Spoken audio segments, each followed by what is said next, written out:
it's been difficult.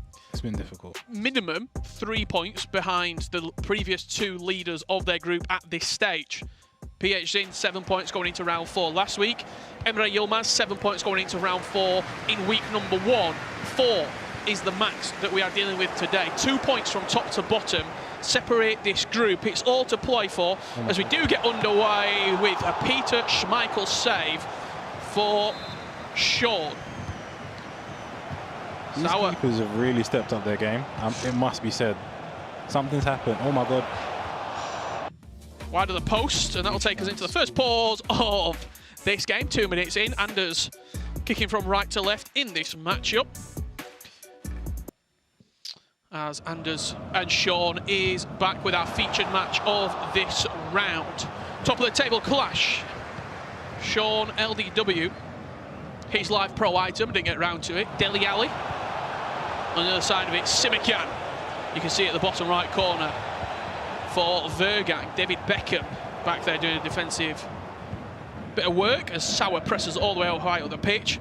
I know you've spoke about it before, but I'm stepping into the commentary booth now, so I'm going to give it a new lease of life. The formation, the tactic changes from Anders. Hernandez was in his draft. He doesn't even get a place in the starting 11. It's Essien who comes in. It's a 4-3-2-1. It's new tactics. It's a new way of playing.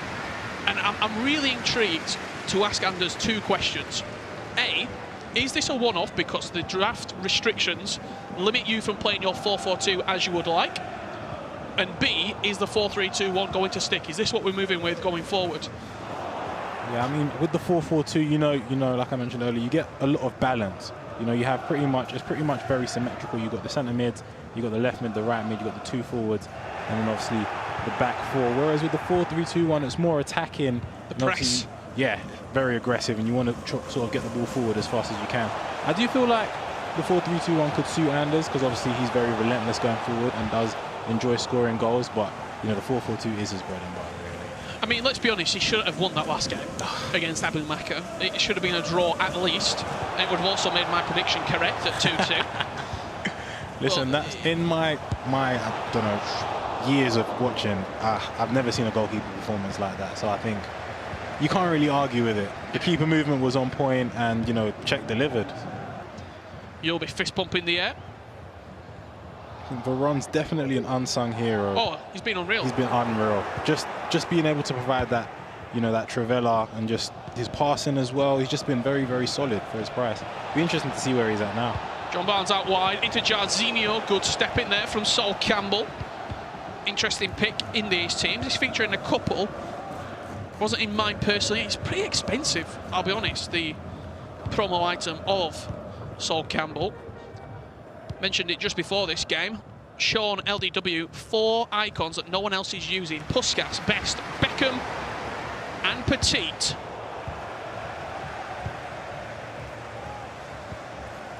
Jarzinho picking up the possession. Charlton, green timed at the near post. And Anders finds himself 1-0 up. And you can just see from that goal, he holds the ball just for a split second with Bobby Charlton to enable that goalkeeper movement. And that's pretty much where he punishes him at the near post. You see, he shuffles across with Schmeichel, and it's a world-class finish. Just to delay it. And green.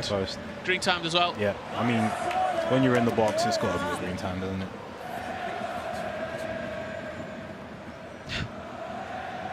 I've never seen someone score and then be so angry. Yeah, I mean, I'll be jumping for joy, but then I'm not. You're also not scoring. Yeah.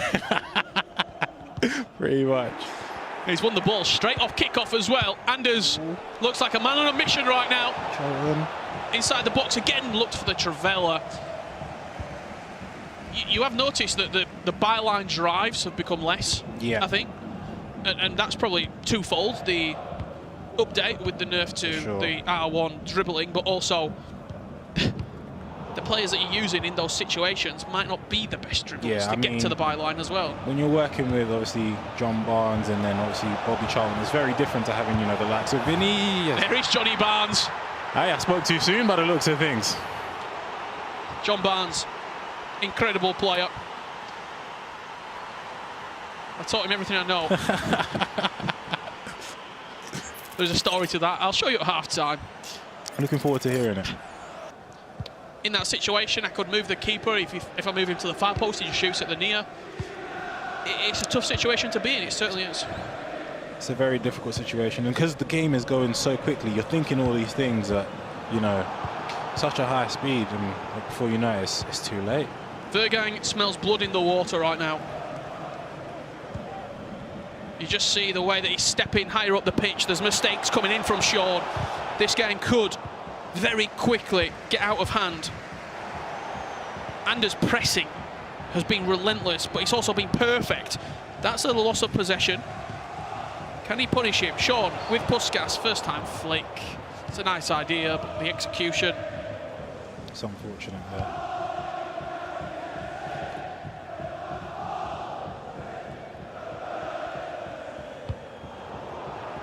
Cafu just giving the ball away, stepped in field.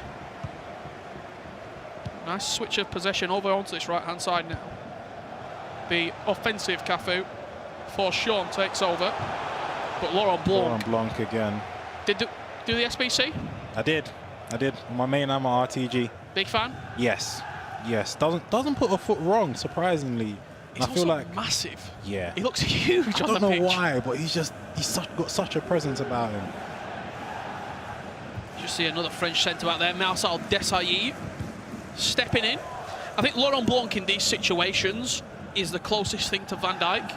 You reckon? In my opinion, with the icons that you've been given. Yeah, I think so. Either him or... Initially, when I did my draft, I thought maybe Ferdinand. But obviously, Ferdinand is like 700k in comparison. I think Blanc's a little bit bigger as well, a little bit wider. He's got a big frame. It reminds me of like a big wooden door, Laurent Blanc. Do you know, like when you go into a castle and you shut the big doors? Yeah. I don't know why. It reminds me of that. Whereas Rio Ferdinand's more of like a sliding back door. He's smooth. Okay, I like that analogy, to be fair. Very weird, but, you know, we'll go with it. Cafu. You know what, as the tournament's going on, I'm starting to see why people like Cafu. You know, maybe that 1 million was well spent. So much coins, though. Yeah, it is. But, I mean, look at him. He's able to bomb up and down the pitch, you know. Very good going forward, very good defensively as well. As well, if you're using, say, if you've already got in Charlton and you've already got in Jarzinho and the players that you want in the team, it's like, well, do I get, let's say, Zambrotta and Ashley Cole as my fullbacks? Is the coins there that's available going to improve another position in the team? I think that's the big question, because Zambrotta at left back and Cafu at right back is a huge improvement on Cole at left back and Zambrotta at right back. Sorry, Ashley Cole, but Cafu is just better. He just offers more. Yeah, I think he does. In the way a lot of these pros players, they utilise their right back and left back a lot of the time. Like a lot of the time, one of them flies forward. Yeah, one's going forward. It's most likely to be Cafu in this case, but he's forward. He's got decent ball control, and that's what you kind of want to look for. Do you know what I mean? Especially when you want to retain the ball. Petit doesn't have that in his locker, and there could be a little bit of space in behind here as Sauer moves forward. Getting to the byline, cuts it back to Jarzinho. Travella into the bottom right corner. Fist pumps all round from team Anders Vergang as he finds himself 3-0 up in a very comfortable position. And one thing I'm loving right now is, look, he just takes that extra touch. That extra touch with Jarzinho allows him to just reset himself, make Sol Campbell lunge in. Sol Campbell dancing. Yeah, literally, he's dancing and takes his chance. Sure, and you can see it in his play. You know, he's being very attacking. The press is high. Obviously, you can see he's very animated, smiling, celebrating. So things are looking good for him right now. The other game that was underway, it's just gone into half-time. Abu Makar, we saw the opening goal, and he's still the difference maker in that matchup, leading 1-0 against Anthony Gabriel from Italy. Just a bit of commotion, but I don't think it was too much. Someone's headset just fallen off on the stage.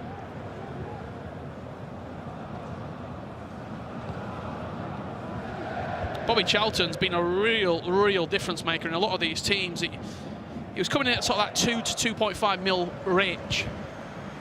And I think for the price, there's not a better player that you could have got in the team. Yeah, I mean, when I did my draft, I contemplated, you know, I had Eusebio in there. But when you think about, obviously, what Sir Bobby Charlton offers, the 5-star weak foot, the power shot plus, You know, his finishing is solid as well. He can play numerous positions. Literally can play centre forward, can play up front as people are playing him now. Just a very well-rounded player. And you can see as he's delivering today for a lot of people. Just offside there, Eric Cantona, and that'll do us for the first half of play as we're back underway in this second half of our featured match between Sean and Anders. Anders finally turning it on, Casey. Finally turning it on. I mean, every single one of these matches that he's played in have been so exciting. The last match against Abumaka, crazy to watch from the sideline. Seeing their reactions up close was so fun. But yeah, he's coming into this one calm, cool, collected. He could have a chance here, Sean, from... He's lacked a bit of creativity? Yeah. Safe to say? I think I would say that, you know, it's just not really clicking for him in the final third. That could be, again, maybe due to Anders' defending, which has been pretty solid, but just really hasn't been able to, you know, create that chance, that trivela or, you know, that finesse, or that even just being able to work the way into the box has been very difficult for him right now. Well, is it Georgie Best getting down the byline, looking for the cutback, and once again, Laurent Blanc, ever present. the Oak. The Oak. The castle doors. Beckham on the trivela. Wasn't time green. The angle wasn't really there for him, Casey. It wasn't. And it's funny, though, because Sean is currently top of the group. And if you were watching this match right now, you wouldn't think it. He's not going to be top for long. Sorry, Sean. Anders 3-0 up. He has had a little flurry of possession in this second half so far, but 7 minutes into it, that's a lovely, lovely switch of play, I've got to say. It releases Cafu, it opens up the space, and Sean does some good defensive work this time around with Zambrotta. And that's not the first time we've seen that switch from Zambrotta into Cafu. It's just such a deadly switch, and it just opens up so many different angles. Ooh.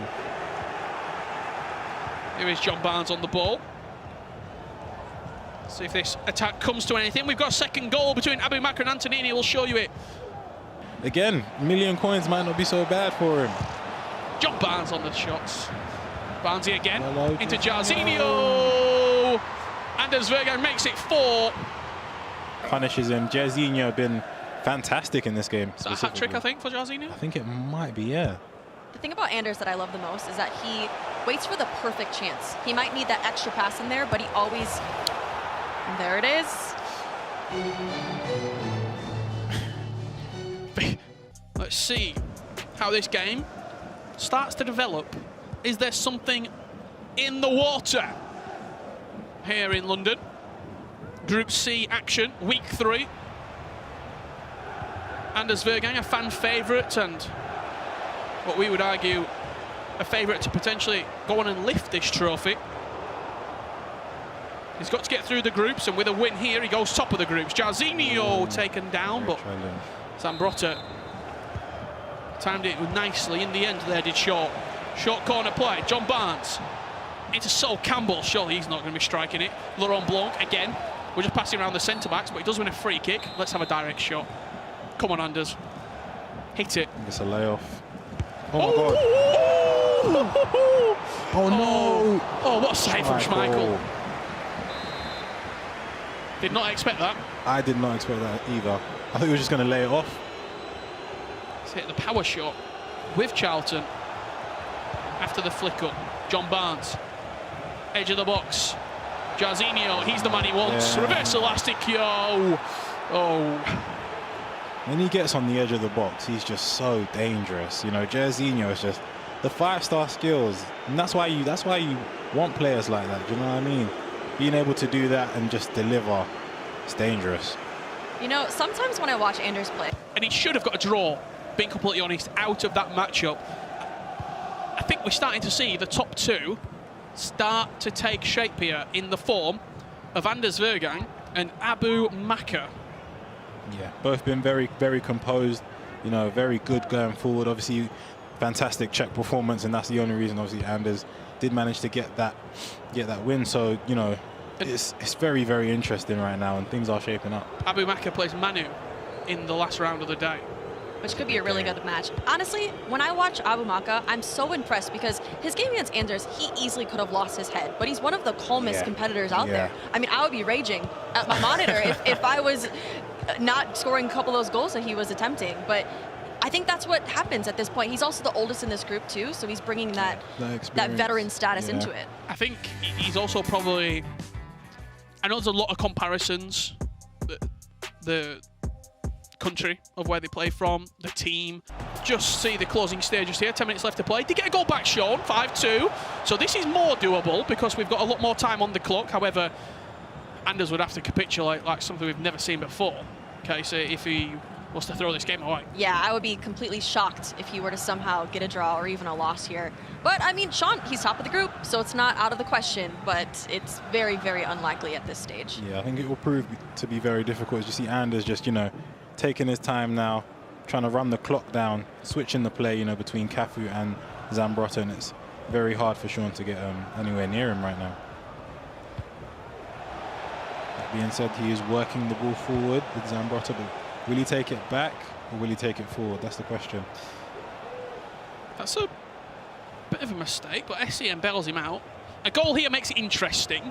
I think that's safe to say. However, it's got to come before probably the 80. Yeah, it's not realistic, is it, let's be honest? It's very difficult, you know, it's just spreading the play, taking his time. All the spaces on the wings right now and trying to get, you know, from the wing to the other side, it's very difficult. And this win would put Anders on 7 points, sorry. That would mean another upgrade for Simakan at home with a potential for 10 if he was to win his last game, which would be a +2, an alternate position, and bandwagon. I looked around the other players. I was contemplating could he buy it because I thought Abu Maka would have a good tournament, and he has 6 points, 2 upgrades so far. But yeah, I left it. I'm looking towards next week. I think there's got good potential next week. However, next week we'll talk about it at the end of the show. That group, namely Group D, because it is the group of death. As Sean looks to get a 3rd goal here. Puskas for 1.5 mil though is a hefty price tag. It is a big price. You see Anders there, giving the congratulations and the GGs to his opponent, Sean. Anders Vergang, you spoke to him earlier on today.